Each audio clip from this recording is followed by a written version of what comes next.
به نام خدا، علی حسنی هستم، مدیر آمبولانس پیشگامان سلامت البرز. خدماتی که ما ارائه میدیم انتقال بیماران به بیمارستانا، انتقال بیماران به شهرستانا و انتقال بیماران تا مرز کل ایران. انتقال بیماران خارجی از فرودگاه به بیمارستان، از بیمارستان به فرودگاه.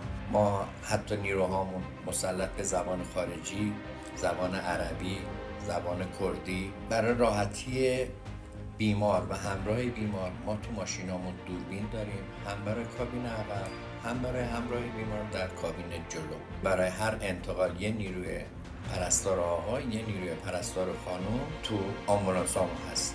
ماشینامون تیپ A، تیپ B، تمام امکاناتی که باید تو ICU CCU بیمارستان باشه تو ماشینامون هست. تیم مجرب و حرفه‌ای در زمینه انتقال بیماران خارجی، تجهیزات پزشکی کامل، ارائه خدمات VIP برای بیماران خارجی از مرز و فرودگاه، پشتیبانی 24 ساعته برای هماهنگی و انتقال، تجربه مطمئن و ایمن در انتقال بیماران با آمبولانس پیشگامان در خدمتتون هستیم.